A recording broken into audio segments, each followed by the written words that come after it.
Egyptian Cinderella. But let's look at the vocabulary first on the board. The first word is maiden. Sophie, can you read what maiden means? A girl or unmarried. Unmarried woman. Good. Slave. Asa, what is a slave? A person forced to work without pay. Good. Nimble. Amaya? Quick and graceful. Good. Dainty. Cherie? Delicate. Delicate and beautiful. Good. Tunic. Read that for us, Ethan. Guys are like tuna. A long, loosely shirt.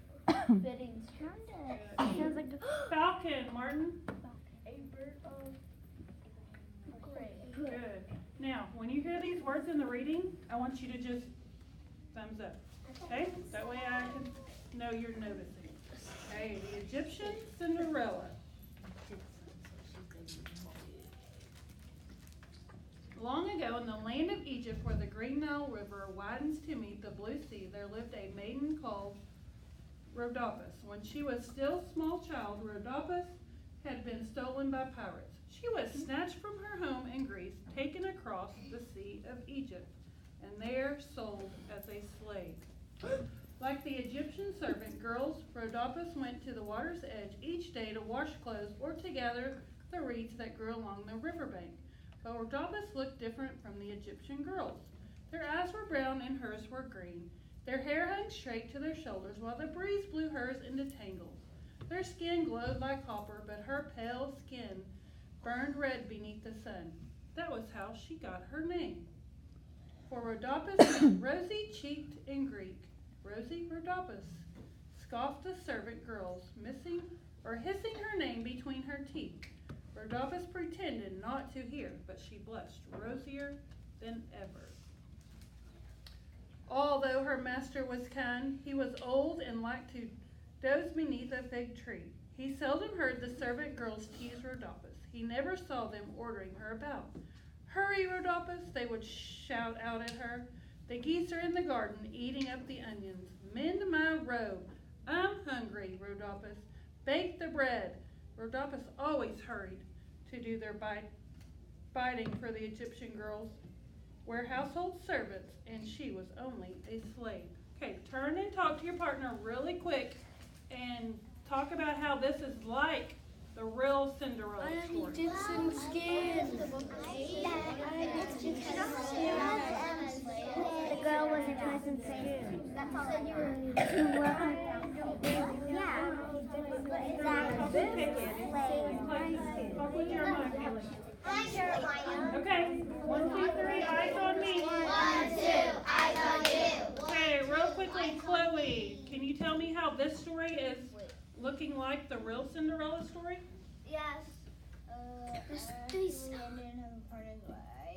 Okay, Alyssa? Because the evil stepsisters ordered her to do everything. She always had to rush to the kitchen. Very good. So they're ordering her to do everything, right? Just like in the real Cinderella.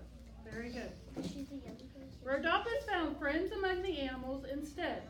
Birds ate crumbs from her hands. She coaxed a monkey to sit upon her shoulder and charmed a hippopotamus with her songs. It would raise its huge head from the muddy water and prick its small ears to listen. Sometimes when her chores were done and the day had cooled, Rhodopis would dance for her animal companions. She twirled so lightly that her tiny bare feet scarcely touched the ground. One evening her master awakened to see her dance. "No goddess is more nimble," he called out. "Such a gift deserves reward." He tugged his chin, whiskers thinking, and then declared, "You shall go barefoot no longer." Her master ordered a pair of dainty slippers made especially for Rhodopis. The soles were of real leather, and the toes were gilded with rose-red gold. Now then, Rhodopis danced. Her feet sparkled like fireflies. The rose-red slippers set Rhodopis more apart than ever. The Egyptian servant girls were jealous, for they wore clumsy sandals woven from papyrus. Out of spite, they found new tasks for her to do, keeping Rhodopis so busy that she was too tired to dance at night. One evening, Kippa, who was chief among the servant girls, announced, "Tomorrow we sail to Memphis to see the Pharaoh. His Majesty is going to hold court for all his subjects." "There will be musicians and dancing," said another servant girl, eyeing the rose-red slippers. "There will be feasting," added a third.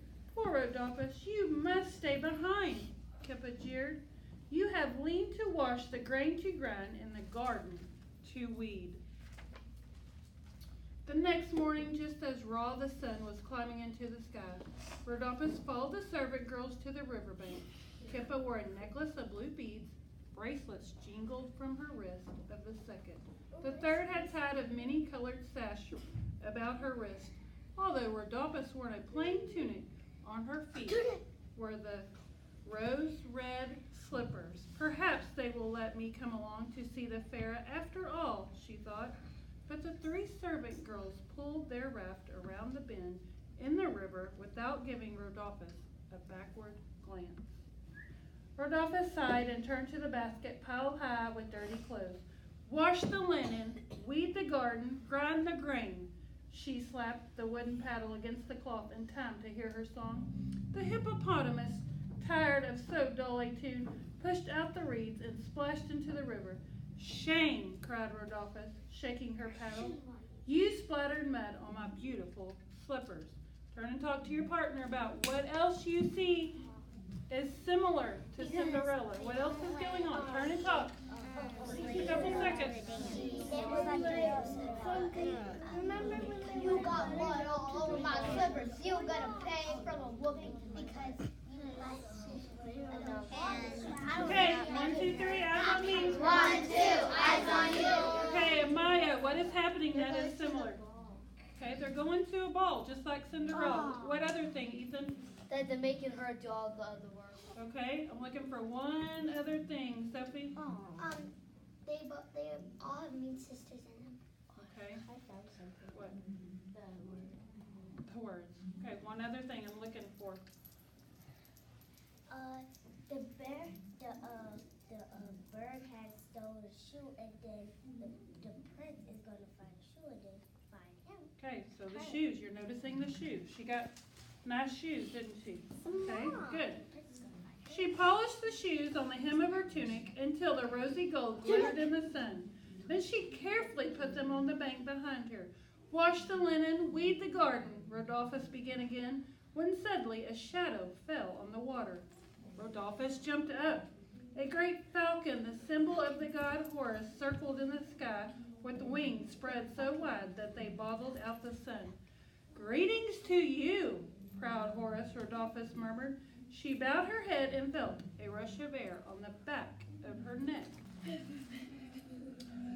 When Rodolphus dared to lift her eyes, she saw the falcon soar away.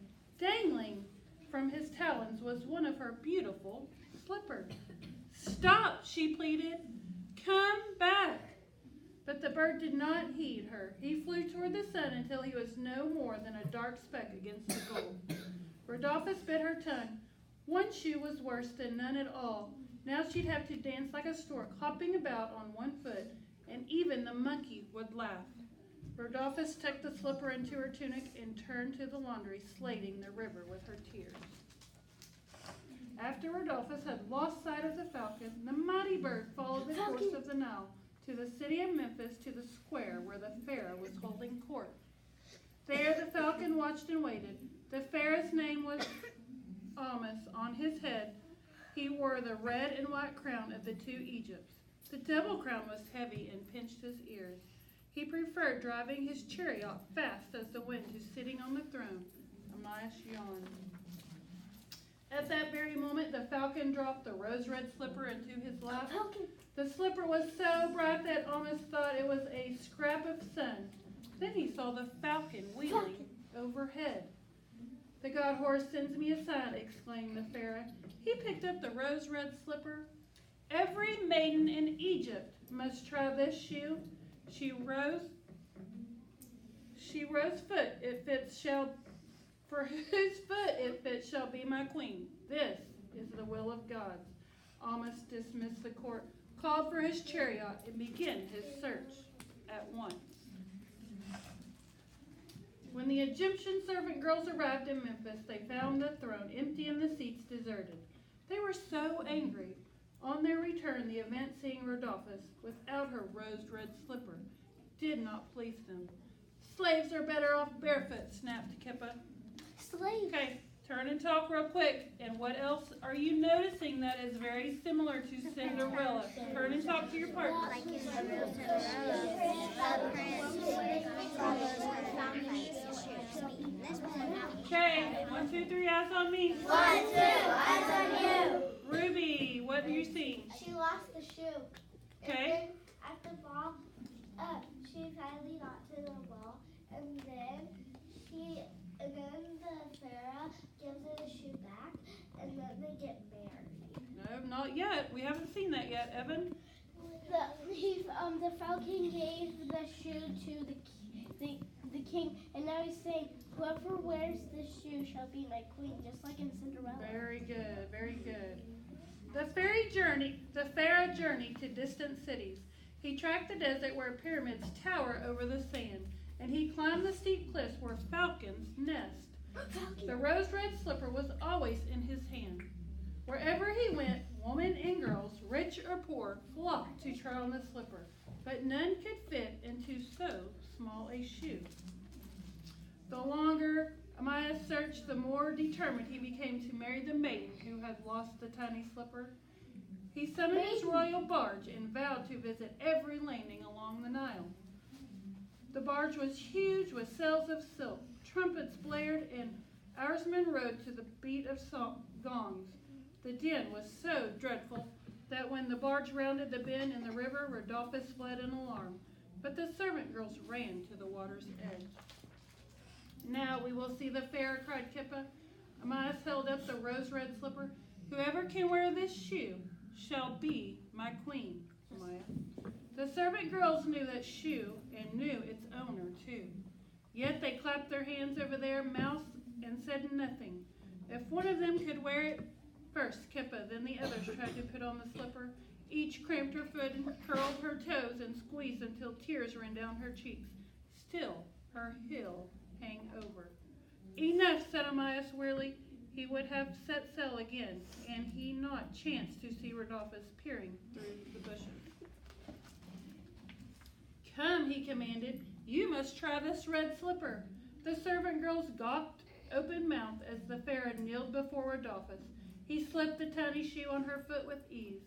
Then Rhodopis pulled its mate from the folds of her tunic. Behold, behold, cried Amaris. In all this land there is none so fit to be queen. But Rhodopis is a slave, protested one of the servant girls. Kippa sniffed. She is not even Egyptian. She is the most Egyptian of all, the Pharaoh declared, for her eyes are green as the Nile, her hair as feathery as papyrus, and her skin the pink of lotus flower. The Pharaoh led Rhodopis to the royal barge, and with every step her rose-red slippers winked and sparkled in the sun. Okay. So that was very similar to Cinderella, wasn't it? That's probably the closest one, isn't it, that we've read? Yeah. Okay, now, I know your desks are all scattered and they're not in your tables. The best you can, get with your table, the people that you usually sit with, and we're going to answer some questions as a table. So we're going to rotate just like we've been doing, okay? Okay. So, yes, you can do it on the floor in your area of where your table is. Okay, can we